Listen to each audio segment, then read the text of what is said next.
여러분 잠깐만요. 혹시 며느리와 시어머니 갈등 겪어보셨나요? 지금부터 들려드릴 이야기는 며느리에게 쫓겨난 74세 시어머니의 통쾌한 복수극입니다. 어머니, 당장 나가세요. 더 이상 못 참겠어요. 영하 12도 한파가 몰아치던 그날 밤 최 여사님은 잠옷 차림으로 며느리에게 쫓겨났습니다. 그런데 놀라운 반전이 기다리고 있었어요. 알고 보니 최 여사님은 50억 자산에 숨겨진 재벌 시어머니였고 며느리의 진짜 얼굴을 테스트하고 있었던 거예요.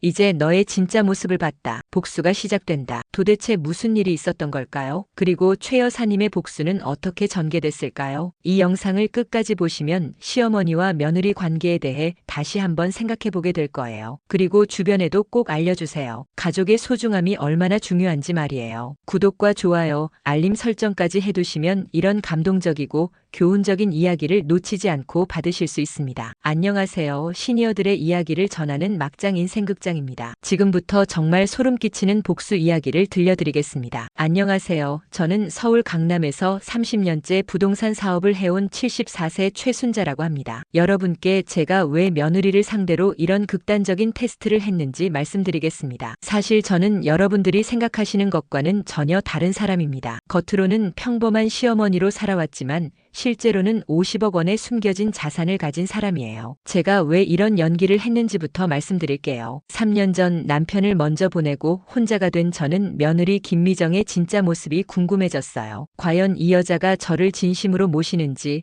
아니면 제 재산만 노리는지 알고 싶었거든요. 그래서 저는 완벽한 계획을 세웠습니다. 첫째, 경제적으로 힘들어졌다고 연기하기. 둘째, 며느리에게 의존하는 불쌍한 시어머니 역할하기. 셋째, 그녀의 진짜 본성을 끝까지 지켜보기. 4년 전부터 이 연기를 시작했어요. 미정아, 어머니 통장에 돈이 별로 없네. 생활비가 부족해서. 며느리 미정에게 처음 도움을 요청했을 때 그녀의 반응은 의외로 따뜻했어요. 어머니, 걱정 마세요. 저희가 모시겠어요. 저희 집으로 오세요. 처음 6개월은 정말 천국 같았어요. 며느리가 저를 극진히 모셔주더라고요. 어머니, 오늘 어머니가 좋아하시는 갈비찜 해드릴게요. 어머니, 이 방 어떠세요? 햇빛도 잘 들고 넓죠? 하지만 제가 진짜 보고 싶었던 건 그녀의 민낯이었어요. 사람은 편할 때가 아니라 힘들 때 진짜 모습이 나오거든요. 그래서 저는 더욱 극단적인 상황을 연출하기로 했습니다. 1년이 지나면서 저는 점점 더 까다로운 시어머니 역할을 했어요. 밤에 기침을 심하게 하고 TV 소리를 크게 틀고 며느리의 요리에 트집도 잡고. 미정아, 이 국 너무 싱거운데? 어머니가 좋아하는 맛이 아니네. 어머니, 제가 다시 끓여드릴게요. 그리고 이 밥도 너무 되직해. 어머니 이빨이 약해서 못 먹겠어. 며느리의 표정에서 짜증이 묻어나기 시작했어요. 어머니, 밤에 TV 소리 좀 줄여주세요. 아이들이 잠을 못 자요. 미정아, 어머니가 나이가 들어서 귀가 어두워졌나 보네. 그래도 좀. 하지만 이 정도로는 부족했어요. 더 확실한 테스트가 필요했죠. 그래서 저는 가짜 병원 진료서를 만들어서 보여줬어요. 치매 초기 진단서였죠. 미정아, 어머니가 치매가 올 것 같다고 하네. 앞으로 더 힘들어질 것 같아. 그 순간 며느리의 표정이 완전히 바뀌었어요. 어머니, 그럼 요양원도 알아봐야 하는 거 아닌가요? 미정아, 어머니를 버리려는 거니? 아니에요. 그런 게 아니라 전문적인 돌봄이 필요하다면. 바로 그 순간 저는 확신했어요. 이 여자는 정말 저를 사랑하는 게 아니라 부담스러워하고 있다는 걸 말이에요. 하지만 아직 끝이 아니었어요. 진짜 테스트는 따로 있었거든요. 그 다음 단계는 더욱 충격적이었어요. 저는 일부러 실금을 한 것처럼 연기했어요. 미정아, 미안해. 어머니가 실수했네. 그날 밤 며느리가 남편, 즉 제 아들과 나누는 대화를 몰래 들었어요. 여보,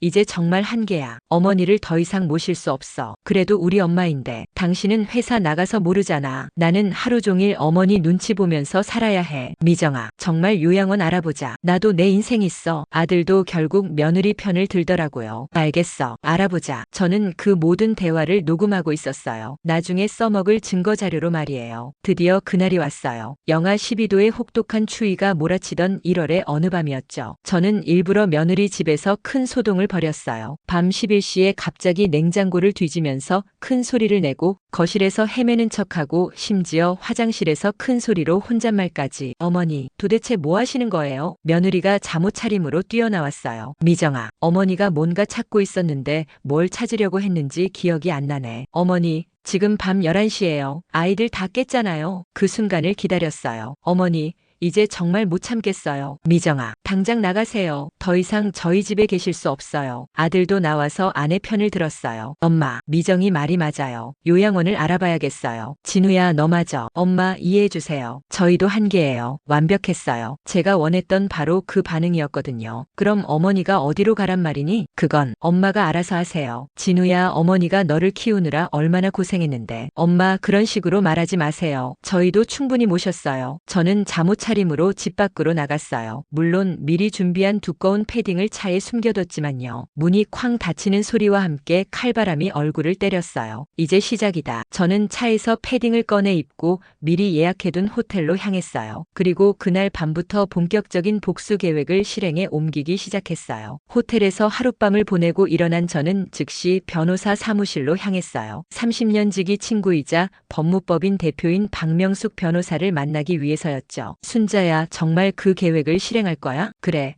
이제 그년의 진짜 모습을 봤으니까. 이미 4년 전부터 준비해둔 계획이었어요. 첫 번째 단계 유언장 작성, 두 번째 단계 재산 이전 중단, 세 번째 단계 새로운 상속인 지정. 명수가 유언장부터 새로 작성하자. 순자야, 그래도 친며느리인데 다시 한번 생각해봐. 아니야. 4년간 지켜본 결과야. 더 이상 망설일 이유가 없어. 저는 이미 계획을 완벽하게 세워뒀어요. 50억 원의 전 재산을 여성 쉼터와 미혼모 시설에 기부하기로 했어요. 그리고 아들과 며느리에게는 각각 50만 원씩만 남겨주기로 했죠. 법적으로 유류분 문제는 없을까? 걱정 마. 그년이 나에게 어떻게 했는지 증거가 다 있으니까. 저는 지난 4년간 모든 대화를 녹음하고 사진을 찍어뒀어요. 그들이 절 어떻게 대했는지 모든 증거가 있었거든요. 순자야, 그래도 한 번 더 기회를 주는 건 어때? 그들도 후회하고 있을지 모르잖아. 명수가, 사람의 본성은 쉽게 바뀌지 않아. 특히 돈 앞에서는 더욱. 하지만 저는 바로 실행에 옮기지 않았어요. 더 완벽한 복수를 위해서 단계적으로 진행하기로 했거든요. 우선 그들이 얼마나 절실해하는지 지켜보기로 했어요. 호텔에 머무른 지 3일째 예상대로 며느리에게 전화가 왔어요. 어머니, 어디 계세요? 미정아, 왜? 걱정돼서요. 그날 밤은 저희가 너무 흥분해서 속이 뻔히 보이더라고요. 어머니, 집으로 돌아오세요. 저희가 잘못했어요. 하지만 저는 들어주지 않았어요. 미정아, 어머니는 이제 너희들에게 짐이 되고 싶지 않구나. 어머니, 그런 말씀 마세요. 저희가 모실게요. 아들도 연이어 전화했어요. 엄마, 미정이한테 들었어요. 제가 모실게요. 우리 집으로 오세요. 갑자기 적극적으로 나오더라고요. 뭔가 눈치챈 건지. 엄마, 혹시 어디 아프신 곳은 없으세요? 병원에 가보셔야 하는 거 아니에요? 그들이 걱정하는 건 제 건강이 아니라 제 재산이었어요. 혹시 제가 갑자기 죽으면 상속 문제가 복잡해질까봐 걱정하는 거였죠. 걱정 마라. 어머니는 아직 건강하다. 어머니, 그래도 정기검진은 받으셔야죠. 제가 예약해드릴게요. 수상하더라고요. 평소에는 병원비 아깝다고 하던 며느리가 갑자기. 그때 저는 확신했어요. 이년은 정말 제 재산만 걱정하고 있구나. 일주일 후 더 결정적인 증거를 잡았어요. 아들과 며느리가 만나서 나눈 대화를 몰래 녹음한 거예요. 여보, 어머니 재산이 얼마나 될까? 글쎄, 부동산만 해도 20억은 넘을 거야. 예금도 있고 적어도 50억은 될 것 같은데. 그런데 어머니가 요즘 이상해. 치매 때문인가? 그러게, 혹시 유언장 같은 거 미리 써놓으신 건 아닐까? 그건 확인해 봐야겠어. 어머니가 돌아가시기 전에 우리가 잘해드려야겠어. 정말 소름 끼치더라고요. 제가 살아있는데 벌써 제 죽음을 계산하고 있었으니까. 이제 복수를 시작할 때였어요. 첫 번째 단계는 그들에게 희망을 준 다음 절망으로 떨어뜨리는 것이었어요. 저는 아들에게 전화를 걸었어요. 진우야, 어머니가 중요한 이야기가 있다. 미정이도 불러서 가족 회의를 하자. 네, 엄마. 언제 하실래요? 내일 저녁에 호텔에서. 다음날 저녁 아들과 며느리가 호텔 레스토랑으로 왔어요. 표정에 기대감이 가득했어요. 앉아라. 어머니, 무슨 중요한 이야기인가요? 어머니가 그동안 생각을 많이 해봤다. 너희들한테 미안했어. 두 사람의 눈이 반짝거렸어요. 그래서 어머니 재산을 정리하기로 했다. 어머니, 진우야, 너는 큰아들이니까 부동산을 물려주고. 감사합니다, 엄마. 미정아, 너는 며느리니까 예금을 물려주마. 어머니, 정말 감사해요. 그들의 얼굴에 환한 미소가 번졌어요. 그런데 제가 다음에 한 말에 그 미소가 순식간에 사라졌어요. 그런데 조건이 있다. 네, 조건이요? 앞으로 1년간 너희들이 어머니를 진심으로 모시는지 지켜보겠다. 그 기간 동안 어머니가 만족하지 못하면. 저는 잠시 말을 멈췄어요. 모든 재산을 여성단체에 기부하겠다. 그 순간 두 사람의 얼굴이 창백해졌어요. 어머니, 그게 무슨. 어머니 마음이다. 싫으면 지금 지금 당장 포기해도 좋다. 아니에요. 저희가 잘할게요. 정말 잘 모실게요, 어머니. 이제 진짜 게임이 시작된 거예요. 그 다음 날부터 며느리의 태도가 180도 바뀌었어요. 미정은 매일 아침마다 안부 전화를 했어요. 어머니 잘 주무셨어요? 오늘 날씨가 추우니까 따뜻하게 입으세요. 매일 반찬을 해서 가져왔어요.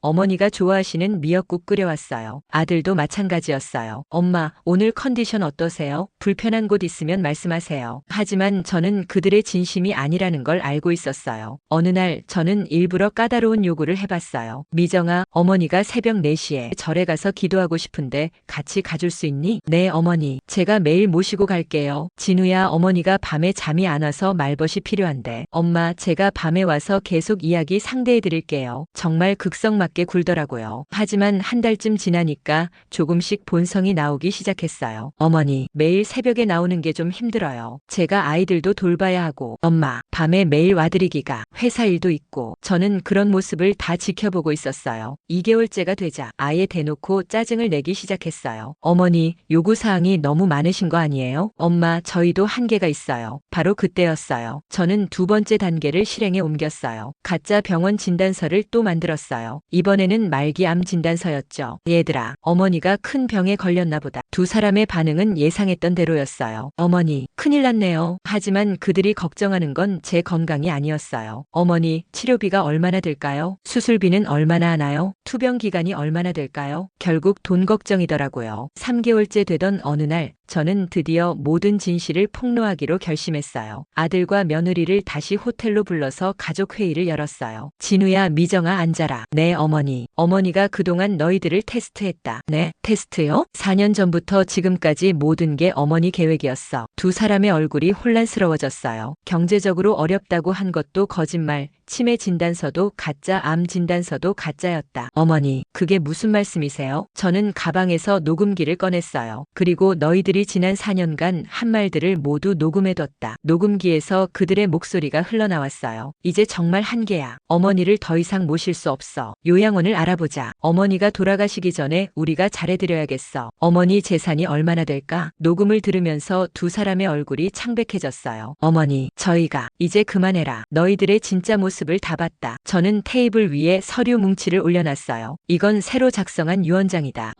어머니의 전 재산 50억 원을 여성 쉼터와 미혼모 시설에 기부한다. 50억 원이요. 두 사람이 동시에 소리쳤어요. 너희들에게는 각각 50만 원씩만 남겨준다. 어머니, 그럴 수는 없어요. 왜 없어? 너희들이 어머니를 영하 12도 추위에 내쫓았잖아. 그때는 저희가 실수였어요. 실수? 4년간 지켜본 결과가 실수야? 아들이 무릎을 꿇었어요. 엄마, 잘못했습니다. 다시 한 번만 기회를 주세요. 며느리도 눈물을 흘리며 빌었어요. 어머니, 진짜 잘못했어요. 앞으로는 진심으로 모실게요. 하지만 저는 마음을 바꾸지 않았어요. 늦었다. 너희들은 어머니가 죽기만 기다리고 있었잖아. 그 다음 날부터 저는 본격적인 복수를 실행했어요. 우선 며느리가 다니는 회사에 익명으로 제보를 했어요. 귀사 직원 김미정은 시어머니를 한겨울에 길거리로 내쫓은 폐륜 며느리입니다. 증거 사진과 녹음 파일까지 함께 보냈어요. 회사에서는 즉시 미정을 조사했고 결국 징계위원회에 회부됐어요. 아들이 다니는 회사도 마찬가지였어요. 직장인으로서 기본적인 효도도 못하는 사람이 회사에서 제대로 일을 할 수 있겠습니까? 그리고 저는 아파트 입주민 카페에도 글을 올렸어요. 동 아파트에 사는 김미정은 시어머니를 추운 겨울에 버린 사람입니다. 이런 사람과 이웃으로 살 수 있겠습니까? 주민들이 수군거리기 시작했고 며느리는 아파트에서도 손가락질 받기 시작했어요. 그리고 저는 언론사에도 연락했어요. 제가 직접 인터뷰를 해드리겠습니다. KBS, MBC, SBS 모든 방송사에서 취재 요청이 들어왔어요. 74세 시어머니의 충격적인 증언, 며느리에게 버림받은 시어머니의 눈물, 50억 재산가에 숨겨진 이야기, 연일 뉴스에 보도됐어요. 며느리는 회사에서 해고당했고 아들도 직장에서 좋지 않은 시선을 받게 됐어요. 두 사람 모두 여러분 시어머니 복수에 공감하면 댓글에 공감 사연 남겨주세요. 구독, 좋아요는 영상을 만드는 데 힘이 됩니다.